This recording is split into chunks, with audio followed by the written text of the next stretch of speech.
Hello, I'm Bohdana Romantsova, literary critic, and I'm going to tell you about other niches. I mean about love novels, family novels, detective stories, about popular historical novels, and of course about strong women voices. Of course, this list is incomplete, but I think that mentioned books can be really popular abroad. There is no doubt that this year and previous one will go up in history as years of isolation, new threat, and new slowness. I think that all these circumstances encourage us to reread the past and to practice close reading not only as an intellectual hobby, but also as a crucial tool for analyzing our reality. Last years, we can observe the reverse of thick historical novels, and in this case, Ukrainian literature fits the trend. Here, two important books should be mentioned. First of all, Kafka by Marina Grimic, and also its sequel, Yuri. Kafka tells us about so-called writers' plenary session of 1947. During this session, Communist Party condemned some prominent Ukrainian writers, among them Yuri Yanovsky or Maxim Rylsky. We can say that in this time Communist Party forms its own literary canon, and this canon includes only those writers who can be named the fighters for communism in the field of literature. Kafka is an ideal witness of these events. She is calm, she is old maiden, also she is just 26, and she is a typist during this session.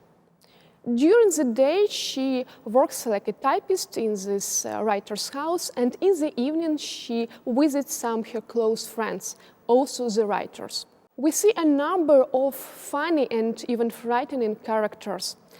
For example, a village patriot, a Don Juan who writes nothing, and also a young writer who cannot publish anything she writes. After all the events, Kafka has to choose to marry a prominent member of Communist Party and to be rich, or to be lonely but honest person. Guess what choice she made? Yuri is a sequel of the previous novel, and it's about the Yuri who is the son of Kafka and that member of Communist Party already mentioned. Yes, you see that she married really successfully. Now Yuri should make his own choice. He knows about every problems of ruling regime, including tanks in Prague. But his parents are the part of this regime. So now he should make a choice. And the Khrushchev thaw also begins. So we see how these historical events are the background for biographies of the characters. This novel focus on history, but the big events and historical shifts are rather the background for biographies of main characters. Strange People by Artem Chapai is a text about modernity, but it also is unheroic in classical sense. The main character is reproduced from DNA by Ukrainian scientists, and he is Neanderthal. He lives in a little town, and we see all the main features of the Ukraine of our times. The indestructible bureaucracy, the unique local flavor, some traditions that can be unknown by readers from abroad. It's really funny and sad novel. I think it will be really popular among those who like everything is illuminated by Jonathan Safran Foer. But besides historical novels, there is also a couple of fantasy bestsellers, and their status is changing right now. Let me explain what I mean. When 11 years ago, the first funny text, it was Finkler's Question by Jacobson, won Booker Prize, the head of jury said something like, "It's a really funny and popular text, but it's also very clever."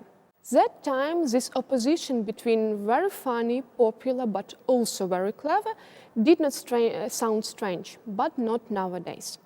Nowadays, funny fantasy, but also very clever text can smash all glass ceilings and can get all literary prizes. And here, Volodymyr Aronev's novel, The Cursed Sword, fits the trend. At the first glance, it's just a popular novel written for teenagers. It's a fantasy novel. A young girl went to her grandmother, and one day, in order to make a new video for her blog, she went at night to the kurgan. Kurgan is a Ukrainian grave in the steppe. It's our variant of ancient Indian cemetery, a place you should avoid if you are a character of a book or film. And then the history develops just in front of us. All this area is connected with the story of cursed sod and its prisoners. And all the next events are attempts to release these prisoners and to destroy the sod. So we can see the variation of traditional plot to go somewhere and find here very important object, and then to destroy it. Yeah, greetings from Tolkien. But Aronov created not only fantasy novel, but very interesting intellectual quests, because allusions for nowadays literature and films are combined with Scandinavian and even Slavic mythology. I think that this text can be popular among those who love Tolkien. No doubt that Ukrainian king of detective stories is Andrei Kokotyuha. His novels are fascinating, adventurous, and really interesting.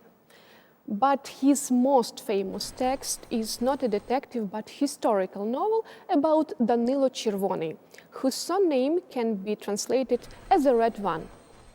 In the first part of this text, we see Danilo who takes part in guerrilla movement on the western part of Ukraine. And the second part of this text describes Danila in labor camps in the eastern part of Russian Federation, or Soviet Union at that time. But Danila survives.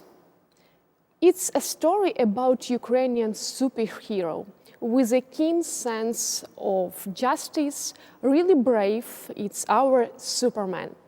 I think you should like this text and read it immediately.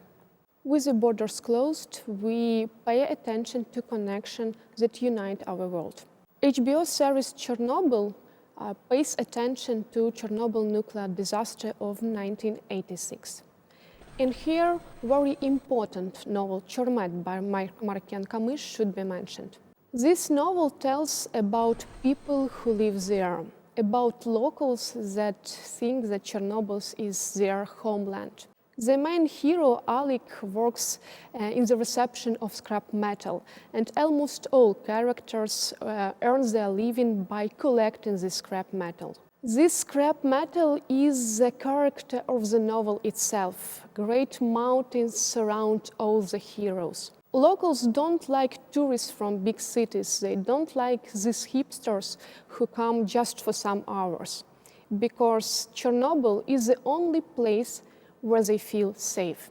This is complex, uncomfortable novel, difficult to read, because it tells us too much about ourselves. And also we are waiting for new novel by Markian Kamish, Ryaska. The other text about searching for understanding is Ask Miichka by Evgenia Kuznetsova. It's a text about returning to native country from abroad, but also about returning to native house, to home. Three sisters come together and have a conversation about everything, about all their problems. They are going to spend the summer in the village house, but first of all, they are going to discuss everything that happened in their life, from possible immigration to the process of finding your partner. It's lovely and really warm novel about possibility to communicate about everything. Sometimes these sisters quarrel and even have some problems, but after all, they are united. The family starts to grow pumpkins, and this process unites all these three sisters. I think it's a really close novel, and you should love it if you are keen on family novels about warmth and sisterhood. To write in order to be read, to communicate with your reader. This is the motto of modern Ukrainian writers. Paradoxically, in times of post-modern epoch, we still believe in words as a last reliable concept. Taras Prochaska, yes, but is a good example of such tendency. In this book, he tries to combine some memories of his childhood with the thoughts of a mature person.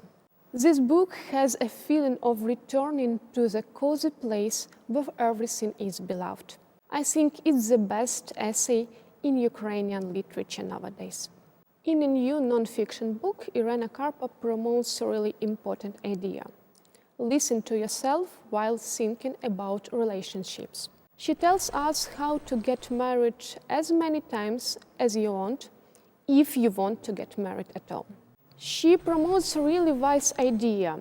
There is not the one person in the world who fits you, not only the one person who can become the love of your life, but dozens, hundreds, even thousands of really good people that fit you. And your task is to find them. So Karpa tells us where to find your potential husband, how to flirt for the sake of flirting, and how to divorce wisely. She also tells us 3 important criteria how to find your partner and to understand if this person is good for you. First of all, this person does not irritate you. Second, you are not bored with him or her. And the last one, it's good to be near this person. And believe me, it's really a lot for nowadays. There are love stories and there are stories about lack of love. And the last are much sadder. Ivan and Feb by Oksana Lutsishina is a story about lack of love.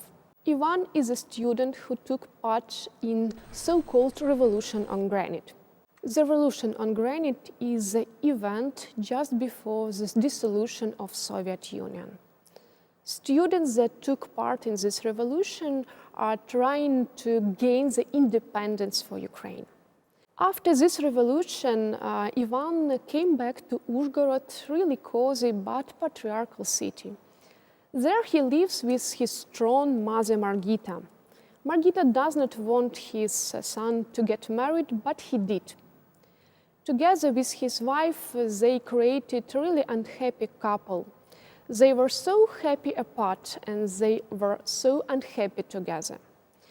It's a sad novel about one unhappy couple and the whole country who is trying to get its independence. This year, Ukrainian fiction and non-fiction is brave and powerful. We have strong women voices, popular stories, fantasy novels. And I think these books can be very popular abroad. Some of them are already translated. Also, book market is not experiencing its best times. The texts are still the safe harbor where we can meet ourselves and others as well.